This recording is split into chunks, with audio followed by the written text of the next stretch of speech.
میں اس سے ملنے گئی تو وہ بے حد اداس اور پریشان تھی۔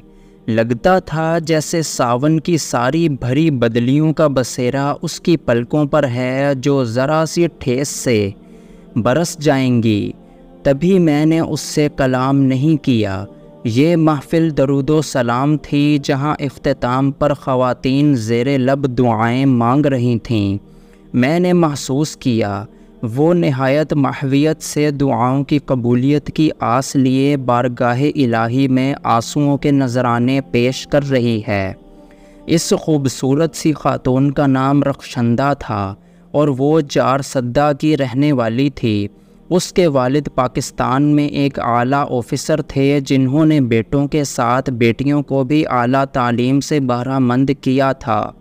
رخشندہ اعلیٰ تعلیم کے لیے پشاور یونیورسٹی گئی تو وہاں اس کی ملاقات شاہ میر سے ہوئی، جو کیمسٹری کا طالب علم ہونے کے ساتھ یونیورسٹی کی سرگرمیوں میں بھی خاصا فعال تھا۔ کھیل کود، بحث و مباحثہ اور دوسری قسم کی مصروفیات میں ایک دوسرے سے ان کی جان پہچان بڑھ کر محبت کا جذبہ بنی تھی۔ خوش شکل ہونے کی وجہ سے شاہ میر کے اطراف لڑکیوں کا ہجوم رہتا تھا، مگر اس کے دل کے تاروں کو رخشندہ نے ہی چھیڑا تھا۔ اسی وجہ سے تعلیم مکمل کر کے جب اس کو ایک جگہ ملازمت مل گئی تو اس نے رخشندہ کے گھر پیغام شادی بھیج دیا۔ رخشندہ کے باپ کو اندازہ ہو گیا کہ یہ لڑکا بہت ترقی کرے گا۔ انہوں نے جھٹ یہ رشتہ منظور کر کے بیٹی کو بیاہ دیا۔ وہ بیاہ کے پشاور آ گئی۔ یہ شہر اس کے لیے اجنبی نہ تھا، یہاں اس نے تعلیم مکمل کی تھی۔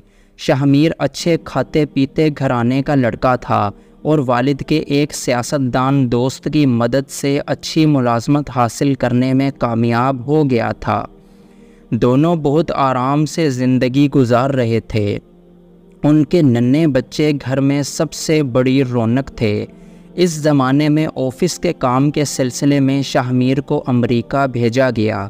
امریکہ کی بظاہر پرآسائش زندگی اس کو بہت پسند آئی۔ یہاں کی زندگی وہ خوبصورت سراب ہے جو باہر کی دنیا میں رہنے والوں پر بہت پرکشش اثر ڈالتی ہے۔ یہی شاہ میر کے ساتھ ہوا۔ آفس کا کام کرنے کے بعد جب واپس پشاور گیا تو اپنا دل امریکہ میں ہی چھوڑ آیا۔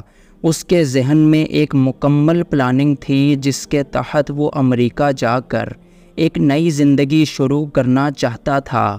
وہ ان مردوں میں سے تھا جو کامیابی کی اس آخری سیڑھی تک جانا چاہتے ہیں جس کے بعد صرف خلا رہ جاتا ہے اور ساری کامیابی ان کے قدموں تلے ہوتی ہے۔ اس نے ملازمت سے استعفیٰ دے دیا اور غیر ملکی ادارے میں ملازمت حاصل کر لی جو ترقی پذیر ممالک کے زمین دوز ذخائر پر تجارت کے نام پر قبضہ کر کے ان ممالک کی حکومتوں اور عوام کو بے وقوف بنا رہے ہیں۔ اس فرم کا ہیڈ کوارٹر نیو یارک میں تھا۔ محنتی اور ذہین ہونے کی وجہ سے اس کو فرم میں معقول جگہ مل گئی اور پھر اس کی خواہش پر اس کا تبادلہ نیو یارک کے ہیڈ آفس میں کر دیا گیا۔ رخشندہ اپنے شوہر اور بچوں کے ساتھ نیو یارک آ گئی۔ بچوں کو اسکول میں داخل کروا کے وہ خود بھی ملازمت کرنے لگی کیونکہ جس ٹھاٹھ کی زندگی گزارنے کا خواب شاہ میر کی آنکھوں میں تھا اس کے لیے ایک تنخواہ کافی نہ تھی۔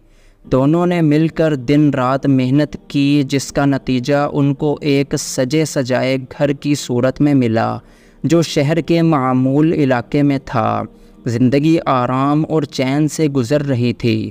رخشندہ نے اچانک محسوس کیا کہ شاہ میر کے مزاج میں بڑی تبدیلی آ رہی ہے۔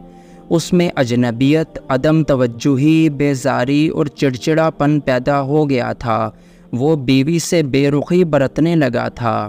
انہی دنوں اس نے بتایا کہ اپنا بزنس نیو یارک کے علاوہ ہوسٹن میں بھی کھولنا چاہتا ہے، جس کی وجہ سے رخشندہ کو وہاں رہنا پڑے گا اور وہ سب نیو یارک سے ہوسٹن شفٹ ہو جائیں گے۔ اس نے وہاں مکان لے لیا تھا۔ بیوی کو وہ مکان سجانا اور سنبھالنا تھا۔ وہ شوہر کے کہنے پر ہوسٹن آ گئی۔ یہاں وہ ملازمت کے ساتھ ساتھ کبھی کبھی شاہ میر کے آفس جا کر اس کا بزنس بھی چیک کرتی تھی۔ شاہ میر کبھی نیو یارک اور کبھی ہوسٹن ہوتا تھا۔ اس نے ان دونوں شہروں کو گھر کا برآمدہ اور آنگن بنا لیا تھا۔ صبح ہوسٹن میں تو رات نیو یارک میں ہوتا تھا۔ رخشندہ جب اس کے روز سفر کرنے کی وجہ پوچھتی تو وہ بزنس کا بہانہ کرتا تھا۔ اس نے محسوس کیا کہ شوہر کی دلچسپی اس میں اب کم سے کم تر ہوتی جا رہی ہے۔ عام بیویوں کی طرح وہ بھی شاید اس معاملے میں بہت حساس تھی۔ اسے شک ہوا شاید کوئی دوسری عورت اس کے شوہر کی زندگی میں آ گئی ہے۔ اپنے طور پر کافی تحقیق کی مگر نتیجہ خاطر خواہ نہ نکلا۔ یہ بڑے اداس دن تھے۔ یاسیت کی مکڑی نے اس کی خوابگاہ میں چاروں طرف جالا تان رکھا تھا، جس میں شک کے سنپولیے اور غم کی چمگادڑیں اس کو اپنے اطراف نظر آتی تھیں۔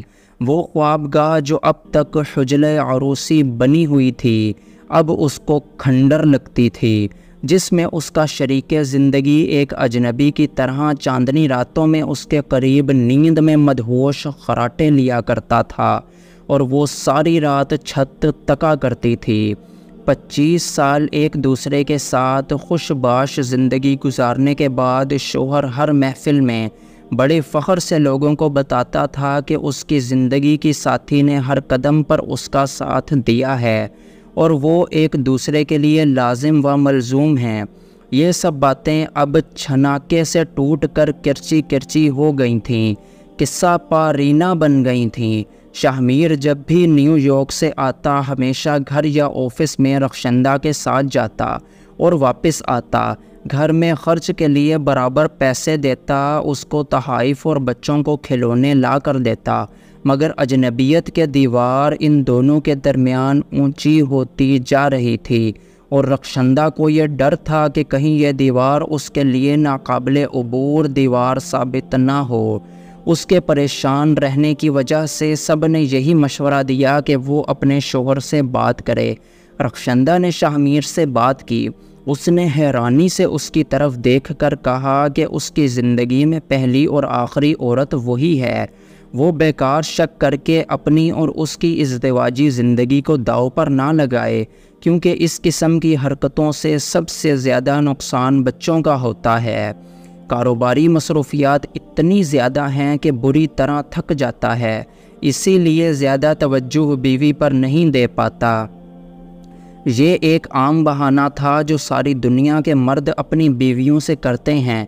پہلے زمانے کی عورتیں گھر میں بیٹھنے کی وجہ سے اس بہانے سے بہل جاتی تھیں، مگر 21ویں صدی کی عورت جو مرد کے شانہ بشانہ کام کرتی ہے، جو بہت ذہین ہے، ہر بات سمجھ جاتی ہے کہ حالات کس دھارے پر جا رہے ہیں، وہ اس طرح کے بہانوں میں کیسے آ سکتی تھی۔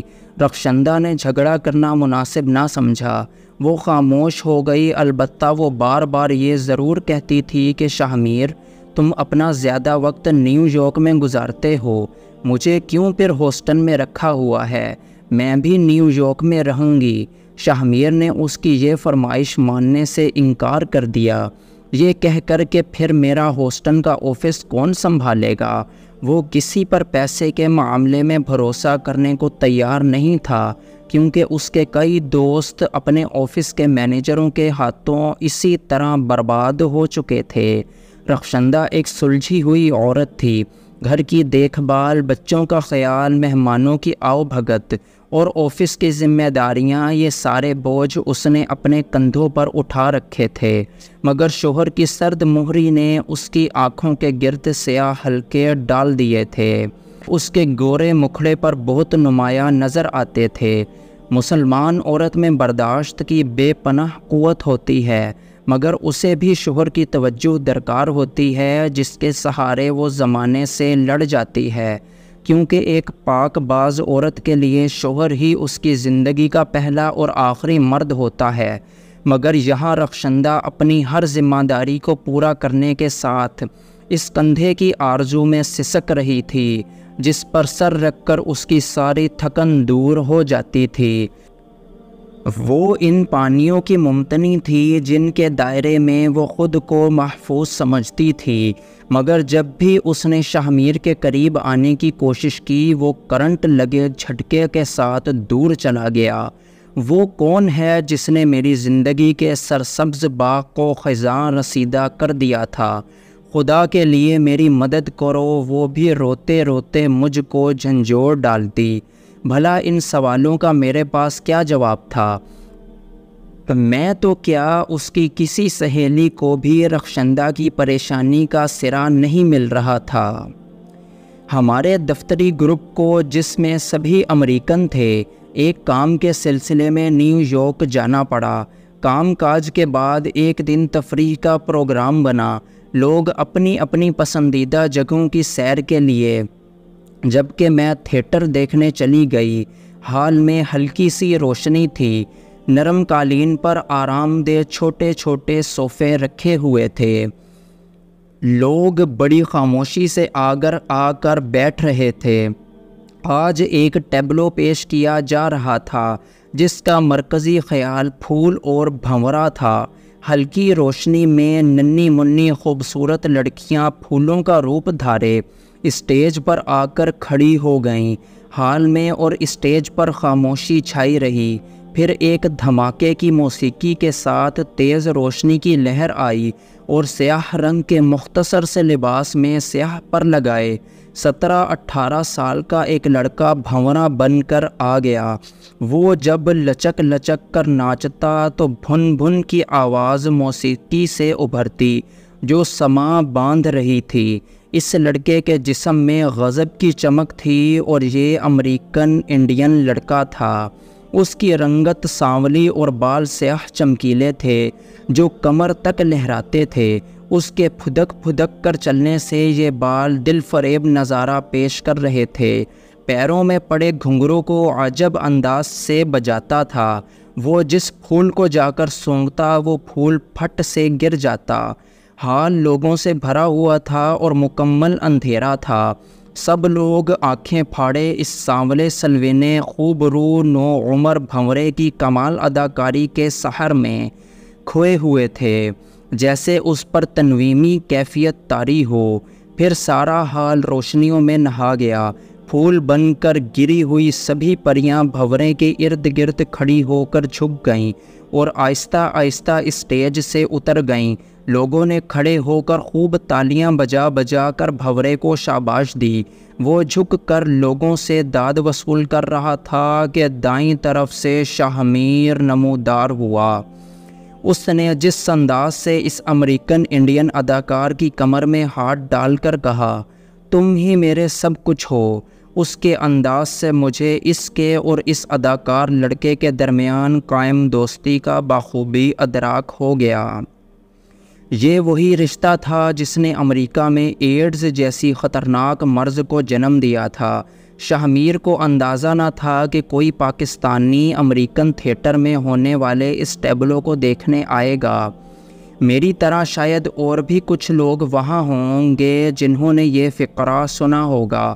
میں ہوسٹن واپس آئی تو رخشندہ کا فون آ گیا کہ تم کب آئیں؟ مجھے آ کر فون کیوں نہ کیا؟ لیکن میں تو اس سوچ میں تھی کہ کیسے اپنی دوست کو بتاؤں کہ اس کی سہاگ کی سیج پر کسی پچھل پائی کا نہیں بلکہ امریکن انڈین ناگ کا کڑا پہرا ہے۔ امریکہ اور یورپ میں اس قسم کی دوستیاں عام ہیں اور ایسی دوستیوں کو معیوب بھی نہیں سمجھا جاتا، لیکن خدا پاکستان کو اس قسم کے حالات سے بچائے کہ ہمارا ملک ابھی تک سرعام ایسی دلدل میں نہیں گرا ہے۔